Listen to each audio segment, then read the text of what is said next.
आज की कहानी दो क्लासमेट्स के बारे में है जो एक दूसरे को बिल्कुल पसंद नहीं करते थे, लेकिन हालात ऐसे बने कि उन्हें एक ऐसी जगह पर जाना पड़ा जहां जिंदा रहना ही बहुत मुश्किल था। वो दोनों एक आइलैंड पर महीनों के लिए फंस गए। अब वो उस आइलैंड पर कैसे जिंदा रहते हैं और क्या क्या कारनामे होते हैं उनके बीच, यही हम आज की पूरी कहानी में देखेंगे। कहानी की शुरुआत में हमें एक बला की खूबसूरत लड़की एमा दिखाई जाती है जो सुबह सुबह उठते ही स्कूल जाने के लिए तैयार है। एमा अपने स्कूल की एक होशियार और फेमस स्टूडेंट है जिसकी काफी सारी फ्रेंड्स हैं। दूसरी तरफ हम डीन को देखते हैं जो बहुत ही आलसी लड़का है। वो एक तो लेट उठता है और उठते ही सीधे वीडियो गेम खेलने बैठ जाता है। तभी उसके पिता आकर उसे टोकते हैं और स्कूल जाने को कहते हैं। उन्हें अपने बेटे की बहुत चिंता है। उधर स्कूल में एमा अपनी बेस्ट फ्रेंड लिज से मिलती है। दोनों बातें कर रही होती हैं। तभी एक स्टूडेंट स्टीवन आकर एमा को हाय कहता है। ये देखकर लिज एमा के मजे लेने लगती है। उसी दिन क्लास में टीचर बताते हैं कि अगले दिन सुबह 7 बजे ट्रिप पर जाने के लिए बस निकलेगी। तभी एमा क्लास में लेट आती है और डीन भी पीछे से आकर उससे टकरा जाता है और सॉरी पापा की परी कहता है। फिर टीचर ट्रिप की और जानकारी देते हैं और लिज एमा से कहती है कि डीन भी ट्रिप पर जा रहा है उसके पापा के पैसों की वजह से। फिर वह डीन को देखकर मुंह बनाती है। लंच टाइम पर लिज अपनी फ्रेंड्स को बताती है कि सुबह एमा और स्टीवन के बीच चक्कर चल रहा है और कहती है कि ट्रिप में हम अपनी जादूगरी से एमा और स्टीवन के बीच कांड करवा ही देंगे। लेकिन एमा कहती है कि यह सब छोड़ो और ट्रिप पर फोकस करो। बात करते समय एमा की नजर डीन पर पड़ती है जो एक चाकू से सेब काट रहा होता है। तभी एक मेम आकर डीन को डांटती है कि स्कूल में चाकू क्यों लाया और उसे प्रिंसिपल के पास ले जाती है। अगली सुबह एमा ट्रिप के लिए तैयार होती है और अपने मम्मी पापा का शुक्रिया अदा करती है कि उन्होंने उसे जाने दिया। उधर डीन ट्रिप पर नहीं जाना चाहता, लेकिन उसके पापा उसे समझाते हैं कि उन्होंने कितनी मेहनत से उसे ये मौका दिलाया है। तब जाकर डीन मानता है। फिर सब लोग ट्रिप पर जाने के लिए बस में बैठने लगते हैं। तभी स्टीवन एमा से हालचाल पूछता है। एमा थोड़ी शर्मा जाती है। कुछ समय बाद सब ट्रिनिटी आइलैंड पहुंचते हैं। बस से उतरते ही एक मेम बताती है कि डिनर से पहले सब पूल में मस्ती कर सकते हैं, लेकिन असली प्रोग्राम अगले दिन से शुरू होगा। एमा और उसकी फ्रेंड्स पूल में जाती हैं। वहां स्टीवन भी होता है और सब साथ में खूब मस्ती करते हैं। डीन ये सब अकेला बालकनी से देख रहा होता है। उसके बाद सब लोग पार्टी के लिए बोट पर पहुंचते हैं। वहां पहुंचने के बाद एमा की नजर स्टीवन पर पड़ती है जो किसी और लड़की को किस कर रहा होता है। ये देखकर एमा वहां से निकलने लगती है और डीन भी ये सब देख रहा होता है। डीन एमा से कहता है तुम्हारा बॉयफ्रेंड तो खूब मजे कर रहा है। एमा जवाब देती है तुम्हें इन सब चीजों से कोई मतलब नहीं होना चाहिए। तभी अचानक पुलिस वहां आ जाती है क्योंकि उन्हें खबर मिलती है कि पार्टी में कुछ स्टूडेंट्स ड्रग्स ले रहे हैं। पुलिस सबको बोट के सामने की तरफ आने को कहती है। तभी अचानक एमा का पैर फिसल जाता है और वो पानी में गिर जाती है। ये देखकर डीन तुरंत पानी में कूद जाता है और एमा को बचाकर एक छोटी सी नाव तक ले आता है। वो नाव एक रस्सी से बड़ी बोट से बंधी होती है तो डीन रस्सी काट देता है। जब एमा पूछती है कि वो ये क्यों कर रहा है तो डीन कहता है मैं पुलिस के झंझट में नहीं पड़ना चाहता। जब पुलिस चली जाएगी तो हम वापस बड़ी बोट तक पहुंच जाएंगे। लेकिन थोड़ी ही देर में वो बड़ी बोट उनसे काफी दूर चली जाती है और तभी वहां तूफान आने वाला होता है। डीन देखता है कि जिस नाव में वे हैं उसमें मोटर नहीं है। तभी एक बहुत बड़ी लहर उनके सामने आ जाती है और दोनों नाव को कसकर पकड़ लेते हैं। सुबह होने पर लहरों के साथ बहते हुए वे दोनों अरब सागर तक पहुंच जाते हैं। डीन का फोन भीगने से खराब हो चुका होता है तो वह एमा से उसका फोन मांगता है, लेकिन उसमें भी नेटवर्क नहीं होता। एमा कहती है हमें पार्टी वाली बोट का पीछा करना चाहिए था। डीन कहता है चिंता मत करो, कोई ना कोई हमें ढूंढ ही लेगा। इसी बीच एमा दूर एक आइलैंड देखती है जिसके बाद डीन नाव को उस तरफ मोड़ देता है। काफी मशक्कत के बाद दोनों उस आइलैंड तक पहुंच जाते हैं। डीन उस नाव में एक फ्लेयर गन ढूंढ लेता है और उसे अपने पास रख लेता है। फिर दोनों इस उम्मीद में आइलैंड के अंदर की तरफ बढ़ते हैं कि शायद कहीं मदद मिल जाए। उधर होटल में पिछली रात की पार्टी की वजह से टीचर पूरा ट्रिप कैंसिल कर देते हैं। फिर लिजी मेम को बताती है कि एमा अभी तक होटल नहीं लौटी है। वह बताती है कि उसने एमा को आखिरी बार पार्टी वाली बोट पर देखा था। इसके बाद टीचर सभी स्टूडेंट्स की अटेंडेंस लेते हैं और पता चलता है कि डीन भी गायब है। अब उन्हें समझ आता है कि डीन और एमा दोनों ग्रुप से मिसिंग हैं। फिर पुलिस वहां आती है और कहती है कि ऐसे केस अक्सर होते हैं, हो सकता है वे खुद ही वापस आ जाएं, लेकिन अगर वो समुद्र में कहीं फंस गए हैं तो उन्हें ढूंढना मुश्किल हो सकता है। इधर एमा और डीन आगे बढ़ते हैं और कुछ दूर चलने के बाद उन्हें जंगल के अंदर एक खूबसूरत झरना दिखता है। डीन को वह जगह बहुत पसंद आती है तो वह एमा से कहता है एक फोटो ले लो मेरी, लेकिन एमा मना कर देती है। वो गुस्से में कहती है हम यहाँ फंसे हुए हैं और तुम्हें मस्ती सूझ रही है। इस ट्रिप में मुझे प्रोजेक्ट के अच्छे मार्क्स चाहिए थे। मुझे अच्छी यूनिवर्सिटी में पढ़ाई करनी है। अगर हम जल्दी से बाहर नहीं निकले तो सब कुछ बर्बाद हो जाएगा। इसके बाद दोनों और आगे बढ़ते हैं और कई घंटों बाद आइलैंड के किनारे तक पहुंच जाते हैं, लेकिन अब तक उन्हें कोई मदद नहीं मिलती। ये देखकर वे वापस नाव की तरफ लौटने का फैसला करते हैं। जब वे वापस किनारे पहुंचते हैं तो देखते हैं कि नाव वहां नहीं है। समुद्र की लहरें नाव को बहा ले गई थीं। वहां बस एक लाइफ जैकेट पड़ी मिलती है। पूरा दिन चलने के बाद दोनों थक चुके थे और सूरज भी ढल चुका था। डीन आग जलाता है और दोनों तय करते हैं कि यहीं रात गुजारेंगे। डीन देखता है कि एमा ठंड से कांप रही है तो वह अपनी शर्ट उतारकर एमा को दे देता है। फिर दोनों बात करने लगते हैं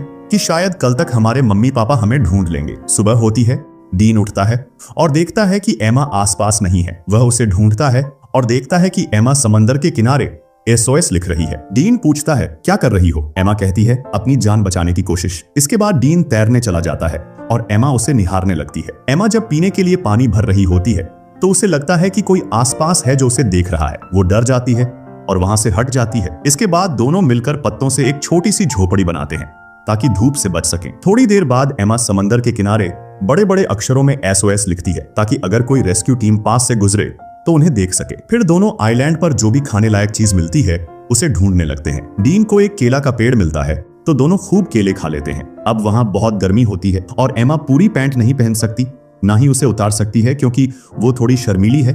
तो वह अपनी पैंट काटकर शॉर्ट्स बना लेती है। फिर वो देखती है कि डीन झोपड़ी में सो रहा है तो वो भी उसके पास आकर सो जाती है। तभी अचानक डीन करवट लेता है और हाथ एमा पर रख देता है। एमा को ये अच्छा लगता है और वह कुछ नहीं कहती। अगले दिन जब एमा झरने में नहा रही होती है और डीन वहां आ जाता है, एमा कहती है, मैं यहाँ नहा रही हूँ, जाओ यहाँ से। डीन हंसकर कहता है, तुमने ही तो कहा था कि गार्ड बनकर खड़ा रहना। एमा जवाब देती है, क्योंकि मुझे लगता है इस आइलैंड पर कोई और भी है। उधर अब न्यूज में एमा के लापता होने की खबर आने लगी है। आइलैंड पर रात होने वाली है और एमा डीन से कहती है, मुझे अपने घर की बहुत याद आ रही है। अब कहानी में मोड़ आता है। डीन और एमा जंगल में कुछ खोज रहे होते हैं। तभी एमा को एक इंसान की खोपड़ी मिलती है। उसे देखकर एमा बहुत डर जाती है और कहती है, शायद ये भी किसी की तरह यहाँ फंस गया था जैसे हम फंसे हैं, और अगर हमें भी मदद नहीं मिली तो हमारी हालत भी ऐसी ही हो जाएगी। डीन उसे समझाता है कि हम अकेले नहीं हैं, हमारे पीछे हमारे पेरेंट्स हैं और अगर हम एक दूसरे का साथ देते रहे तो हम जरूर बचेंगे और घर वापस लौटेंगे। यह कहकर डीन एमा को किस करने लगता है। एमा किसी को पहली बार किस कर रही थी और उसे यह सब अच्छा भी लग रहा था और फिर वही हुआ जिसकी उम्मीद थी। वे दोनों नौजवान अपनी हदें पार कर जाते हैं और तभी तूफान भी आ जाता है। अगली सुबह एमा बहुत खुश थी क्योंकि उसने पहली बार तूफान का मजा लिया था। लेकिन जब वह उठती है तो देखती है कि डीन आसपास नहीं है। वह उसे पुकारती है लेकिन डीन कहीं नहीं मिलता। वह डर जाती है और उसे ढूंढते हुए जंगल में चली जाती है। थोड़ी दूर जाकर वह देखती है कि डीन एक गड्ढा खोद रहा है। एमा को समझ नहीं आता कि डीन ऐसा क्यों कर रहा है। उसी वक्त एमा फिसलकर गिर जाती है और उसके घुटने में चोट लगती है। डीन तुरंत उसकी मदद करता है और उसका घाव साफ करता है। वह उसे भरोसा दिलाता है कि कुछ नहीं होगा। फिर दोनों झरने में नहाने जाते हैं। वहीं डीन एमा को अपनी माँ की कहानी सुनाता है, कैसे एक कार एक्सीडेंट में उनकी मौत हो गई थी। एमा ध्यान से उसकी बात सुनती है। तभी बारिश शुरू हो जाती है और डीन उसमें मस्ती करने लगता है। एमा को यह देखकर खुशी होती है और फिर दोनों साथ में बारिश में नाचने लगते हैं। डीन एक फूल तोड़कर एमा के बालों में लगा देता है। एमा मुस्कुराकर कहती है, मुझे फिर से तूफान का मजा लेना है, और डीन फिर से तूफान लाने की तैयारी करने लगता है। अब न्यूज में बताया जाता है कि एमा और डीन को गुम हुए 1 महीना हो चुका है और पुलिस को लगता है कि अब वे जिंदा नहीं है, इसलिए अब पुलिस ने आधिकारिक रूप से उनकी तलाश बंद कर दी है। दूसरी तरफ आइलैंड पर डीन एमा को ग्रीन लाइट के बारे में बताता है, जिसके बारे में उसकी माँ ने उसे बताया था। एक हरी रोशनी जो सूरज ढलते वक्त दिखाई देती है, लेकिन डीन ने उसे कभी अपनी आंखों से नहीं देखा। अब कुछ और हफ्ते बीतते हैं और दोनों आइलैंड के खूबसूरत माहौल का लुत्फ उठाने लगते हैं। वे समंदर में तैरते हैं, नहाते हैं और खूब मस्ती करते हैं। इस सब के बीच दोनों बहुत करीब आ जाते हैं। फिर एक दिन एमा डीन से पूछती है, तुमने पहली बार कैसे किया था और वो कौन थी? डीन बताता है, जब मैं स्कूल में था मेरी एक दोस्त थी जो मुझसे उम्र में बड़ी थी। अब डीन जान चुका था कि एमा के लिए ये अनुभव पहली बार था। वह मुस्कुराकर पूछता है, कैसा लगा तुम्हें? एमा हंसते हुए कहती है, अच्छा था, लेकिन उस तूफान की वजह से रेत कुछ अजीब जगहों तक पहुंच गई। फिर एमा कहती है, मुझे और एक्सपीरियंस चाहिए। डीन मुस्कुराकर कहता है, मिलता रहेगा मेरी जान। इसके बाद दोनों जंगल में फल लेने के लिए जाते हैं। डीन थोड़ा आगे जाकर पेड़ से फल तोड़ने लगता है। तभी दोनों को ऊपर से हवाई जहाज की आवाज आती है। वे भागते हुए खुले मैदान की तरफ दौड़ते हैं। डीन जल्दी से एमा के बैग में फ्लेयर गन ढूंढने लगता है ताकि जहाज को संकेत दे सके, लेकिन वह उसे नहीं मिलती। तब तक हवाई जहाज दूर निकल जाता है। एमा भी बैग छान मारती है, लेकिन फ्लेयर गन नहीं मिलती। अब उसे शक होता है कि शायद इस टापू पर कोई और भी है जो उनकी चीजें चुरा रहा है। अब कुछ और दिन बीत जाते हैं, लेकिन कोई जहाज नहीं आता। दोनों हताश होकर अपनी छोटी सी झोपड़ी में बैठते हैं और बात करते हैं कि अब उन्हें घर लौटने की उम्मीद छोड़ देनी चाहिए। शायद अब उन्हें यहीं अपना जीवन बिताना होगा। तभी डीन को किसी जानवर की आवाज आती है और वह उसे देखने जंगल में चला जाता है। एमा घबरा जाती है और उसके पीछे जाती है। थोड़ी दूर जाकर डीन को एक काला तेंदुआ दिखता है। वह भागने लगता है और दौड़ते दौड़ते जमीन पर गिर पड़ता है। एमा दौड़ते हुए उसके पास पहुंचती है और देखती है कि डीन ने खून से सना चाकू पकड़ा हुआ है। उसने तेंदुआ मार दिया था। दूसरी तरफ अब एमा और डीन के दोस्त और माता पिता मान चुके हैं कि वे नहीं लौटेंगे। हर कोई अब अपने अपने जीवन में आगे बढ़ चुका है। इधर एमा और डीन ने भी अब आइलैंड पर जीना सीख लिया था। वे शिकार करना, पत्तों से झोंपड़ी बनाना और जंगल में जीवन बिताना सीख चुके थे। वे अब साथ में खुश रहते थे। फिर एक दिन एमा को उल्टी होने लगती है। डीन घबराकर पूछता है, क्या तुम प्रेग्नेंट हो? एमा जवाब देती है, नहीं, बस ऐसे ही उल्टी हो गई। वो थकी हुई थी तो डीन के साथ लेट जाती है। तभी अचानक ऊपर से उनकी पुरानी चीजें गिरने लगती हैं। दोनों ऊपर देखते हैं। एक बंदर पेड़ पर बैठा है और उनकी चीजें नीचे फेंक रहा है और बंदर के हाथ में वही फ्लेयर गन है जो उन्हें पहले नहीं मिली थी। एमा जल्दी से एक केला बंदर को दिखाती है। बंदर गन नीचे फेंक देता है। उसी पल उन्हें हेलीकॉप्टर की आवाज आती है। दोनों तेजी से खुले मैदान की तरफ दौड़ते हैं। एमा फ्लेयर गन लॉड करती है और हवा में फायर करती है। हेलीकॉप्टर उन्हें देख लेता है। आखिरकार 3 महीने बाद दोनों को बचा लिया जाता है। जब वे एयरपोर्ट लौटते हैं तो उनके दोस्त और माता पिता खुशी से भर जाते हैं। सबकी आंखों में आंसू और चेहरों पर मुस्कान होती है। दोनों को उनके घर वाले अपने अपने घर ले जाते हैं। उसी रात डीन एमा से मिलने आता है। दोनों बात करते हैं कि घर लौटना कितना अजीब लग रहा है। डीन एमा को किस करने की कोशिश करता है, लेकिन एमा हंसकर कहती है, हर 10 मिनट में मेरे मम्मी पापा मुझे चेक करने आ जाते हैं। अब डीन एमा से कहता है, शायद अब मुझे चलना चाहिए। एमा कहती है, मेरे मम्मी पापा ने हमारी वापसी की खुशी में एक पार्टी रखी है, तुम्हें आना ही होगा। अगले दिन सभी लोग उस पार्टी में जमा होते हैं। एमा के माता पिता सबके सामने अपनी बेटी और डीन की सकुशल वापसी को लेकर भावुक होकर कुछ कहने लगते हैं। लेकिन उस भीड़ से दूर स्टेसी डीन के पास आती है और पूछती है, तुम सबसे अलग क्यों बैठे हो? डीन बस मुस्कुराकर कहता है, मुझे भीड़ में घुलना मिलना पसंद नहीं है। थोड़ी देर बाद डीन इशारे से एमा को बुलाता है, लेकिन एमा उसे नजरअंदाज कर देती है। यह देख डीन चुपचाप पार्टी से बाहर चला जाता है। अब सब कुछ धीरे धीरे पहले जैसा हो जाता है। एमा, जो आइलैंड से लौटने के बाद काफी मशहूर हो चुकी थी, अब सबकी नजरों में है। मगर डीन अब भी अकेला रहता है और जब भी एमा और डीन एक दूसरे के सामने से गुजरते हैं तो बस एक खामोश नजरों में पूरी बात कह देते हैं। कोई शब्द नहीं,